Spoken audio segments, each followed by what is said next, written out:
Je voudrais que nous parlions, puisque nous avons parlé de Poutine, on va glisser tout doucement vers l'Ukraine, de ce qui s'est passé, ce coup de tonnerre à Bratislava, capitale de la Slovaquie. Que s'est-il passé, mon cher Renaud Pila, vous qui suivez ça avec angoisse et anxiété? Est-ce que c'est le grand débat qu'on aura? C'est est-ce que c'est le début de la fin du soutien occidental à l'Ukraine? En fait, tout le monde se pose la question. Personne n'ose le dire, mais tout le monde se pose la question. Est-ce qu'on est en train d'abandonner l'Ukraine? Parce qu'il y a la guerre dont on vient de parler en Israël, à Gaza. Israël va avoir besoin d'armes. Israël va avoir besoin d'armes. Il faut dire les choses. La guerre va durer des mois. Les États-Unis fournissent Israël. Les États-Unis ne vont pas pouvoir, même s'ils le disent, fournir autant l'Ukraine et Israël pendant des mois. En tout cas, notamment sur les obus, les fameux obus de 155, ils peuvent manquer. C'est pas le cas maintenant, mais quand on regarde ce que disent les experts, ils peuvent manquer. Il faut que tous les pays continuent à soutenir. Or, Slovaquie, élection il y a quelques jours, victoire d'un populiste nationaliste très à droite. Qu'est-ce qu'il dit, lui, dans son programme? L'aide militaire en Ukraine, on arrête. On arrête. Ça poursuit la guerre. On continue uniquement avec de l'humanitaire. La Slovaquie, c'était pas 15 millions d'euros, 30 millions d'euros, c'était jusqu'à maintenant 700 millions d'euros. Excusez-moi du peu, 700 millions d'euros. On arrête. C'est dans son programme. Ouais.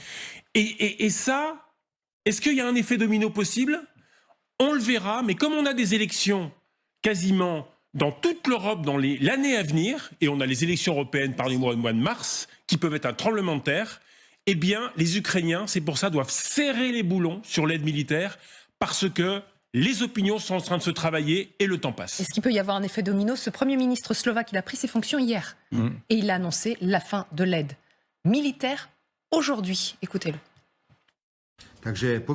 Sur le sujet de l'Ukraine, encore une fois, il y a des choses que nous sommes prêts à faire. S'ils ont besoin d'une assistance médicale ou humanitaire, nous sommes prêts à tout faire, mais nous n'enverrons pas d'aide militaire.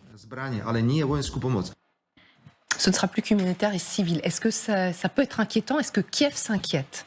Bien sûr, Kiev s'inquiète parce que chaque diminution d'aide, déjà qui n'est pas assez importante, ça compte énormément.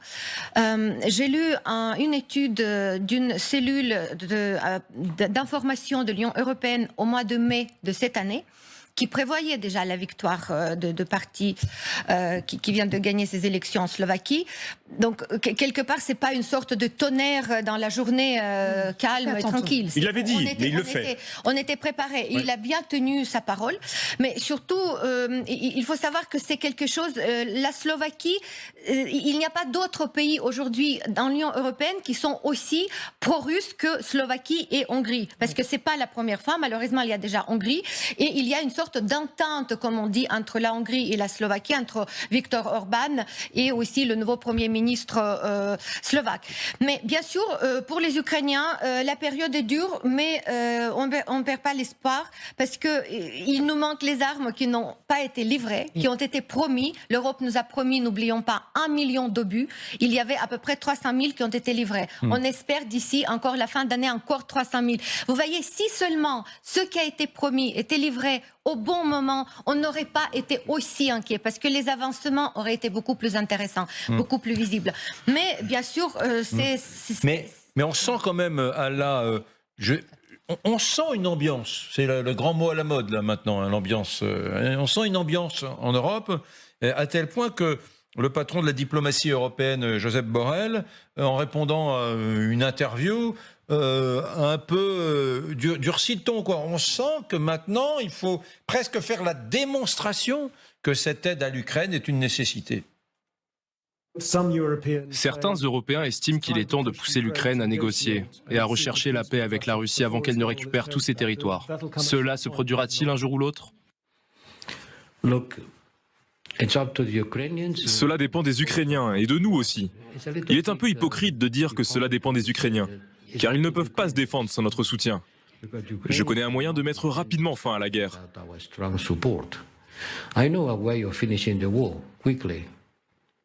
Cessez de soutenir l'Ukraine et la guerre se terminera par la reddition des Ukrainiens. Est-ce ainsi que nous voulons que la guerre se termine? Je pense que non. Nous ne pouvons pas permettre à Poutine d'installer un gouvernement fantoche à Kiev et d'avoir une armée russe à la frontière polonaise. Bon, et on sent qu'il y a un besoin de resserrer les boulons, de sortir les arguments. Et de toute façon, Alexandre Melnik, vous le sentez bien, il y a une petite usure des opinions publiques. Je ne dis pas que les Européens en ont marre d'aider l'Ukraine. On n'en est pas là. Non. Mais vous voyez bien qu'un peu partout, il y a les opinions publiques qui disent... Mais ce n'est pas la première fois que cette scission ou fracture existe. Alors, elle existait déjà. Mais ce qu'il faut toujours garder à l'esprit, non, c'est pas du tout le début de la fin que vous avez dit. C'est plutôt un nouvel épisode dans cette chronique de guerre à multiples rebondissements. Parce qu'il faut toujours garder à l'esprit que la défaite de l'Ukraine, c'est la défaite de l'Occident. Donc, c'est-à-dire, c'est pas une question de munitions, c'est pas une question des obus qui peuvent être fournis ou pas. C'est une question civilisationnelle. Parce que l'Ukraine aujourd'hui se bat pour les valeurs européennes. C'est-à-dire, l'Ukraine ne peut ni ne doit perdre cette guerre. Et donc, c'est ça, à mon avis, le fil conducteur qui doit être toujours présent dans nos esprits. Parce qu'aujourd'hui, nous ne pouvons pas céder. L'Occident est engagé tellement loin sur le chemin du soutien de l'Ukraine que la reculade n'est plus possible. Après, plus précisément concernant la Slovaquie. Évidemment, c'est un pays de l'Union européenne, c'est un pays qui fait partie aussi de l'OTAN, donc c'est un pays occidental, mais relativisons les choses. La Slovaquie, c'est 2 fois la Lorraine. Un petit clin d'œil à la région où j'enseigne. Donc c'est un pays de 5 millions d'habitants. Donc c'est un pays qui avait toujours une espèce de tropisme russe. Souvenez-vous du 19e siècle, lorsque ce pays faisait partie de l'Empire austro-hongrois. Et donc le facteur germanique était extrêmement important, alors que la Russie était traditionnellement considérée en Slovaquie comme un pays presque frère, qui pouvait sauver une sorte de panslavisme, c'est-à-dire la slavité, le slavisme. Donc cette République slovaque, d'ailleurs qui est très très récente, parce qu'il faut rappeler que elle est apparue sur la scission pacifique de la Tchécoslovaquie seulement en 1993. Donc c'est pour ça que le rôle de la Slovaquie, à mon avis, somme toute, est assez relativement limité, et je termine là-dessus, dont il faut peut-être se réjouir une fois de plus, c'est le succès des élections en Pologne, qui votait justement pour la cause européenne et qui a montré que la cause européenne n'est pas totalement perdue, et de toute façon, il faut se battre jusqu'au bout, rester ferme sur nos principes. Alors, ce soir-là, alors que vous parliez, on vient de me dire dans l'oreillette, il faut bien que ça serve, une oreillette, mesdames, messieurs, que le président lituanien, comment s'appelle-t-il, Lotena, non Lotena, je crois. Le président lituanien a réagi justement face à cette défection slovaque et semble vouloir expliquer qu'il y a des pays qui sont extrêmement soucieux en Europe d'aider encore davantage les Ukrainiens face aux Russes. Mon message aujourd'hui est de continuer à soutenir l'Ukraine, même si nous avons un autre point chaud dans d'autres régions géopolitiques. Nous devons rester cohérents et non, nous n'avons pas le droit à la fatigue de guerre. C'est très important à l'heure actuelle, car je constate que certains pays commencent à établir une sorte de diplomatie particulière avec le régime,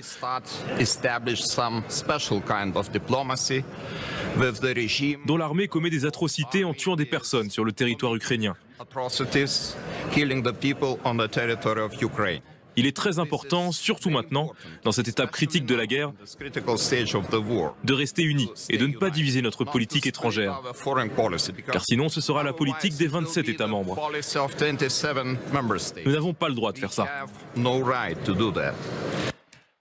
Alors ça, c'était pour le petit coup de mou européen, plutôt slovaque et hongrois.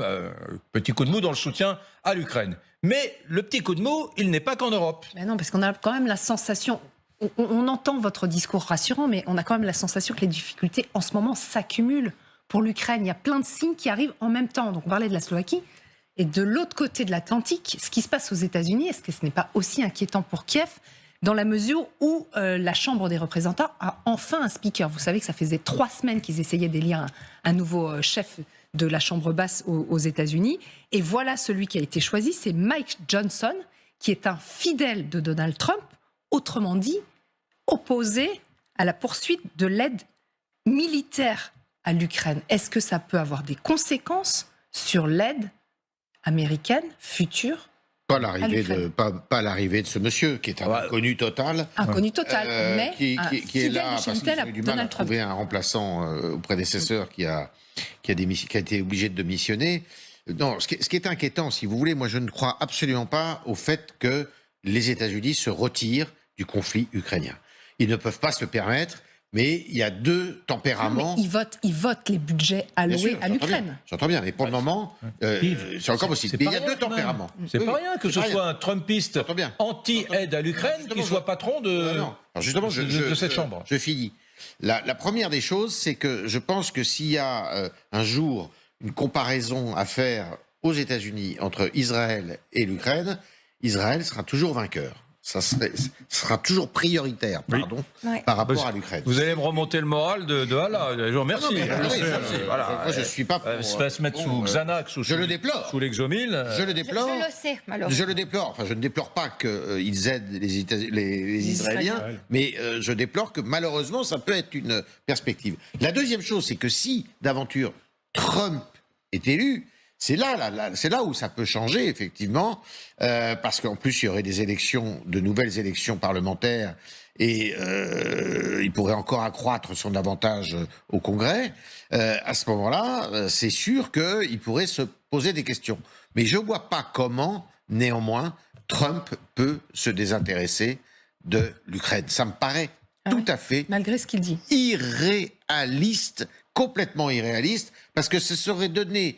D'une certaine façon, la Russie, c'est la Chine, et la Russie, c'est le camp du mal, la Russie, c'est tous ceux qui veulent justement la mort des États-Unis, et je ne crois pas que Trump, puisse être face à eux de façon tout à fait désarmée, et en prenant ça, comme il l'a fait lors de son premier mandat, si tant est qu'il en ait un deuxième, qu'il l'a fait en disant « moi je vous règle ça en 24 heures ». C'est impossible. Il avait la solution toute faite. Oui, mais le problème, c'est que Zelensky et son équipe ont été tellement loin et on peut les comprendre, et on comprend les Ukrainiens, ont été tellement loin dans ce qu'ils ont promis aux Ukrainiens. On ne lâchera rien jusqu'au dernier centimètre du territoire, jusqu'à la reprise de la Crimée. Or, l'Ukraine en est loin, on va en parler, mais pour l'instant, sur le front, ça ne bouge plus. Ça bouge plus d'un iota. Donc, à un moment donné, plus la guerre dure, plus les perspectives qu'a donné Zelensky à son peuple paraissent éloignées des décideurs. Et moi, je me demande si à un moment donné, ils vont pas progressivement faire un virage sur l'aile en disant à Zelensky, tu ne peux plus répéter sans arrêt qu'on reprendra tout, y compris la Crimée. D'ailleurs, on entend moins ça. On entend moins ça. Je peux vous répondre vraiment parce que déjà dans la société ukrainienne, qui est tout à fait démocratique, il y a le débat complètement ouvert, il n'y a absolument aucune censure sur n'importe quelle expression d'opinion.